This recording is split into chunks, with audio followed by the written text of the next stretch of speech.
It's time to play America's favorite jackpot game. This is Powerball. Good evening, America. I'm Laura Johnson. Tonight we have another life-changing jackpot for you. It's worth a guaranteed $20 million. So get those tickets out. Let's play. That first number up is 45. Followed by the number 35. Tonight we're going to meet Jania Mangum, who won $50,000 playing Powerball. Congratulations, Jania. Now for the rest of those numbers, we've got 37, 51, rounding it out with 40. Your Powerball number tonight, good luck everyone, is 24, and your Power Play multiplier is 2. Let's take a look at those numbers one last time, and we will see you back here Wednesday night. Good night, everyone. Live from Augusta, we're watching News 1226 at 11. A man is behind bars tonight facing multiple charges in connection to the death of the United Healthcare CEO. We hear from police as they hail the person behind that 911 call.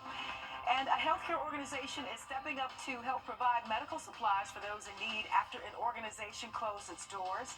We will hear from a mom and how it is helping her family. But first, new at 10, a person is dead after an accident involving a bicycle in Augusta tonight. Good evening.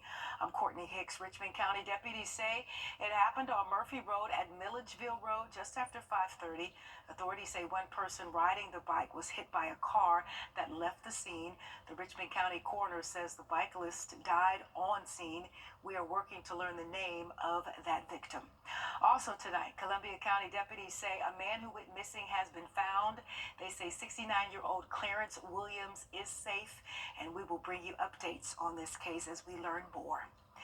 Now, shifting gears here, you may want to keep the umbrellas handy, the rain jackets out as we continue to head through this week. We might experience a wet one. That's why your first alert meteorologist, Emily Acton, the expert, she is here with the forecast. Hey, Emily. Hey, Courtney. Yeah, we're tracking rainfall right now. Looks a lot less than what we saw just a few hours ago. We've really been seeing consistent rainfall throughout the evening. Overnight tonight, going to be those off and on showers. Might not see a whole lot for the start of your day tomorrow, but just know as we go throughout the afternoon and really even into the evening, those rain chances will start to peak again into those overnight hours. And for the start of your Wednesday, we can expect to see some light to moderate rainfall for us before a cold front moves through midday, and you see those rain chances drop off significantly after the noon hour. They're non-existent, but we're going to see some stronger winds take that place of the rainfall, and clearer skies but stronger winds for our Wednesday. Courtney, I'll have a check on your full forecast coming up. All right, we'll look forward to it. Thank you, Emily. New tonight, Manhattan prosecutors are filing murder charges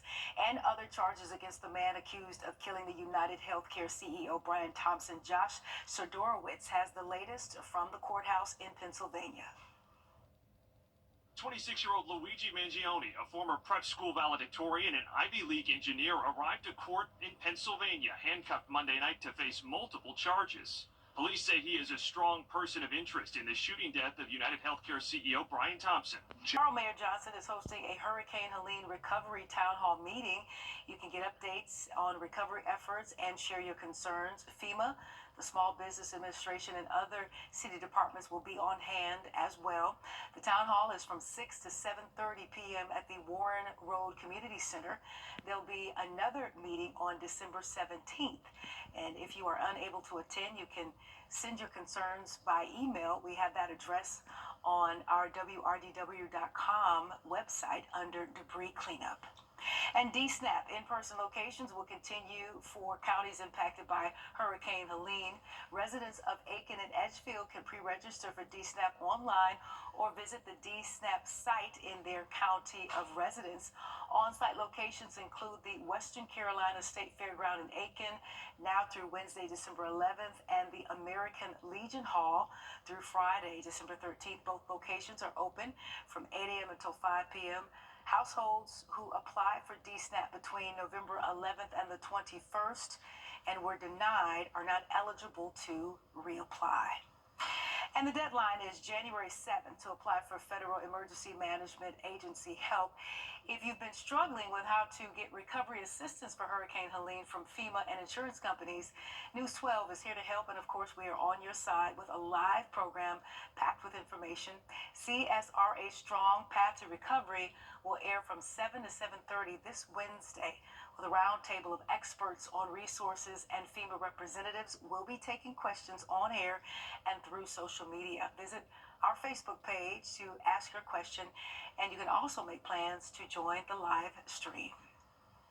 A longtime ministry providing medical supplies and equipment is closing its doors. Dana's Recovery Room helped people who could not afford medical supplies like masks and wheelchairs.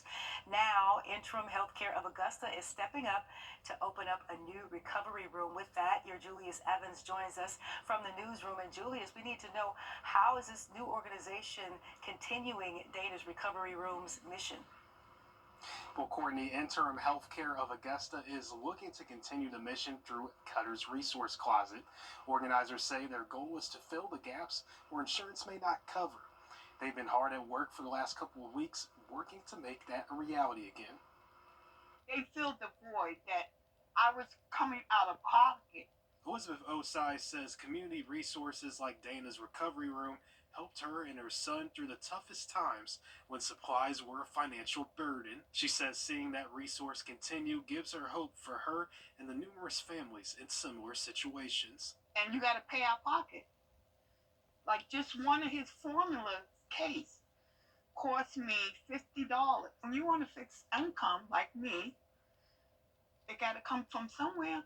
Interim Healthcare of Augusta is looking to pick up where the former ministry left off by providing the essentials like wheelchairs, crutches, and canes, while also providing additional resources for patients. We have a lot of partnerships and just familiarity with assistance programs and resources in the community that are medical in nature, and so we can help them out with that. Stakeholders in the medical field say it's a growing need in the community as medical supply costs rise. And a resource like this is good because I can come and select the item and also be able to provide it to them for free versus having to wait on insurance to pay for it. Osai says it's inspiring to know her community will remain supported, and she's calling on the community to step up in donations to keep that mission going. I mean, there's so much that goes to waste.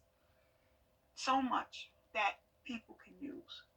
People can use in the community. Cutter's Resource Closet plans to open by December 18th. They will start with 1 day a week on Wednesdays from noon to 4 in Interim Healthcare's office. But as they expand with more equipment and volunteers, they plan on to expand on those days. All right, Julius, it's good to know that folks are stepping up to continue that care and concern. We appreciate your report tonight. Thanks so much. And tonight, nursing students are recognized at the Aiken Tech pinning ceremony. Graduates from programs like the Applied Science Nursing and Patient Care pinned during today's ceremonies. Awards were also given out today that included the Valedictorian, Salutatorian, and Tradition of Caring honor. And Emily, that is good to see. I love nurses. My mom was a nurse, and so it is good to see that nursing is in good hands with the future there. Congrats to them. Yes, congratulations too. Great to see that. We are tracking rainfall this evening, and that's going to be the story really for the next couple of days. But colder air and drier air is on the way. I'll tell you exactly when coming up. And President-elect Trump is laying out his deportation plan for... News 1226 is on your side with government agencies to get you information for the assistance you need. CSRA Strong, Path to Recovery, airing December 11th on various platforms. If you've been injured, we take immediate action to get you the help you need. The call. As soon as I called Austin Jackson, I was very assured and at ease. The response. They handled everything so that I could focus on getting better. The work. They took on the insurance company for me. The result. I am very happy with the settlement I received. That's why you'll get the Augusta Guy. Call Austin Jackson, the Augusta Guy, 706-724-7224. Well, we had mild temperatures today across the CSRA, and this evening, really not looking much different. We're in the upper 50s, low 60s. And that's really going to be the story overnight tonight as we are tracking some moisture, cloud cover. That's going to keep us a little bit warmer for those overnight hours for us. And tomorrow, we can expect to see temperatures reach that 70-degree mark. So pretty warm out there. Here's your advent calendar. Tomorrow's the 10th, 70 degrees for that high temperature and a little bit of cloud cover with rainfall with it. So we can expect to see kind of what you're seeing on your screen right now throughout at least the first half of the day tomorrow, becoming a lot heavier and more widespread by the evening. But if you're headed to bed right now, should be pretty peaceful conditions, just some light to moderate rainfall. We're not tracking any lightning, so no thunder to worry about. Starting off your Tuesday, there might be a few isolated showers, but again, it's going to be off and on until we get into our evening. Then we're going to see some more widespread heavier rain for us. That's going to last overnight and throughout the start of our Wednesday. A cold front's going to be moving through Wednesday. That's going to bring drier air, and that's going to bring some stronger wind gusts for us. So the second half of the day Wednesday looking dry. Might even see the sun, but it is going to be pretty windy out there for the second half of our Wednesday. Could even see some wind gusts tomorrow, around 20, 25 miles per hour for your Tuesday. That's going to bump up to 25 to 30 miles per hour for your Wednesday. So again, this is wind gust that we could be seeing for the next couple of days. So that front's going to be moving through. It's going to be pushing out that rainfall late Wednesday, but overnight Tuesday into Wednesday, that's when we can expect to see the most accumulation, 2 to 3 inches. Some spots could be closer to 4. So once that's all said and done, windy conditions are here to stay. And then once we get into our Thursday, a little bit calmer for us. We can expect to see highs in those middle 50s, plenty of sunshine. That cloud cover will come back, though, for your Friday and Saturday. Another isolated chance for showers once we get into our Sunday. Monday next week, 62 and sunny. That's kind of getting back to regular programming for us. We'll be in those low 60s for the highs, low 40s for the lows by the start of next week. So we're a little bit all over the place right now, Courtney. Say, it sounds like a trick bag. Yes. Thank you so much. All right, President-elect Donald Trump is promising. Trust Chief Meteorologist Riley Hale for your first alert. 'Tis the season to bring your home to life with festive cheer from Carolina Pottery. Our stores are loaded with items at unbeatable everyday low prices. Create unforgettable memories with Christmas decor from Carolina Pottery. Visit us in store or shop online today. And welcome back to News 12 at 11. The holiday season is in full swing, and many Americans will be shopping online. That means more packages outside of your door and more opportunities for the bad people to steal them. In today's Consumer Watch, Jen Sullivan has tips on how to keep your packages safe. It's the season of giving, and with holiday packages likely piling up outside your door, you could be giving thieves an opportunity to steal your gifts. Porch piracy spikes, especially during the holidays. At least 58 million packages have been stolen by so-called porch pirates in the last year, with total losses amounting to $12 billion, according to Security.org. Jimmy Lynn with ADT says there are things you can do to prevent Grinches from grabbing your stuff. First, track your packages. The U.S. Post Office, Amazon, FedEx, and UPS all allow you to track your shipments. Don't leave your packages out for too long. And you can choose deliveries that require a signature. The U.S. Post Office has a Hold Your Mail service if you're going to be out of town. Fill out a form and pick them up at your local post office when you're ready. Though keep in mind that there's a 30-day limit on that hold. And if you don't have a security system, you may want to invest in one. They can act as a visible deterrent, and with the power of AI, actually alert you the moment a package is delivered. Lynn recommends having a security camera and placing it in an area where you'll be able to see someone's face clearly. A lot of what happens with porch piracy or any sort of burglary tends to happen at that front door. So definitely having a video doorbell that's mounted where your doorbell is a great place. And if you do see someone stealing packages, police advise not to engage with the thief. It's safest to just call the police. For Consumer Watch, I'm Jen Sullivan. I'm Art Express's BOGO event. Jim Hudson Automotive Group. On your sideline. GHSA flag football is flying through the playoffs. We were at the quarterfinal stage. When this one, it's one game away from state. 4 of our area teams hit the gridiron. Lakeside and Evans were both playing at Savannah High School. Lakeside fell in just one OT just before the Knights took the field. And Evans quickly found their way in the same circumstance, tied at 0 and out of time. How about Captain Ren Chochul with the haul, scoring the first in this battle? They'd each stick a score on the board. The Knights missed their first extra point, so made sure to go ahead and get it this time. Trey made sure to make calling all Angels a hit. Angel Radford make sure it was a hit for Evans. After 3 rounds of overtime, the Knights are moving on to the semifinal round for the first time in program history. This group's got a lot of heart, a lot of fight. We've showed it all year long. Anytime they got to rise to the occasion, they've done it. We play in a brutal region. Everybody's good, so they're battle tested. We knew coming into this game it was going to be hard to score points. If we could just play for that overtime and get that field shortened, where it's a little bit easier to get on the board, then we'd have us a chance. Okay, Washington County flag playing in Division I. The Golden Hawks program is only 3 years old. Tasia Graham over the middle there to make it 18-3 in the 4th. Things looked promising for the Golden Hawks. Columbus once more found a way to close the gap and then some. Washington County found their season in trouble. The Golden Hawks had one last chance to save it, but a deep ball gets picked. That's back-to-back years they've fallen to Columbus in the postseason. Okay, Lakeside fell in overtime to Jenkins. It was the first time in the quarterfinal round for them. The defending champs getting the win with 12 seconds to go over Locust Grove. Mamie Kate Pengel connected with Abby Lester for that one. A Pengel in the pocket, always dangerous. Okay, Greenbrier's baseball team has shared some of the most incredible moments over the last couple of years. Monday night may have been one of the biggest. Joe Doring tells us 5 friends who all wear the green and white put pen to paper together. Moving on to play sports in college is what most young athletes dream about. Monday night at Greenbrier High School, for 5 talented seniors, that dream became a reality. You know, I've just always had the passion since I've been playing since I was 2, and that dream's always been there, and it's never changed. All 5 will trade in their green and whites. It seemed like the right decision from the start. It just, right down the road. I really liked East Georgia, thought they were a great program, helped me get developed, and just go from there. Even though they'll be separated by distance, they won't ever forget who got them there. You know, these guys have been amazing to me. I just loved every second of playing with them, and I've been playing with them from the very beginning, and it's just been an awesome ride.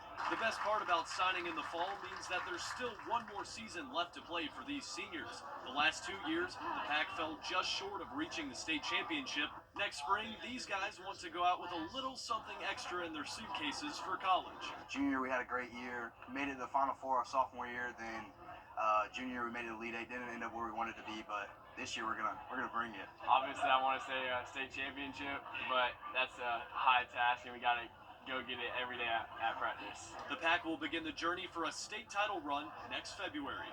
Joseph Doring on your side. All right, thanks, Joe. The University of Georgia has released that Carson Beck has suffered an elbow injury. This comes just after Andre reported that it was a UCL injury to his right elbow. Beck is now seeking treatment options. There is no timeline for a return. They'll likely have to turn to Gunnar Stockton again. Kirby Smart thankful twice over for that break the CFP has given his offense before the Sugar Bowl.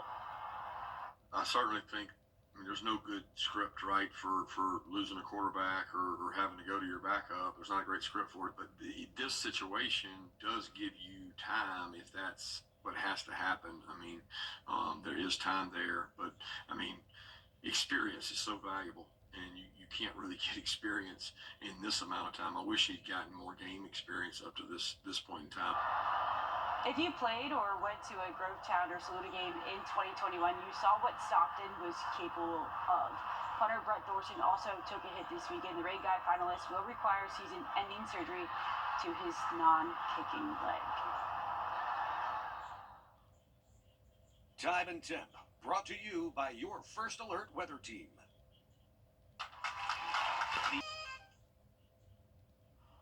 Well, we have a nice warm up in store for your Tuesday. 70 degrees, going to be that average high, but we are going to be tracking off and on showers throughout the day, becoming more widespread overnight. Wednesday, we have a cold front moving through, and so we'll actually hit our high temperature early in the morning Wednesday, and so temperatures will start to decrease as we go throughout the afternoon. The second half of your day looking to be mostly sunny, but windy conditions ahead or behind that cold front that's going to be pushing through. 20 to 25 mile per hour wind gusts expected. Some could be close to 30 mile per hour wind gusts. For your Thursday, sunny sky conditions, 55 for that high. We'll kind of get back to what we have been experiencing, those freezing overnight lows, 50s for the highs, about for the end of the week and into the weekend. But next week, kind of like getting back to average for this time of year, which is those lower 40s and lower 60s. I guess. It just sounds confused. The weather sounds confused. Have a good one. Thanks so much for joining us. We appreciate you. It's the Get Holiday Ready sales event with the Ford crew. Maverick, Ranger. Another truckload of trucks? Big event needs a big selection.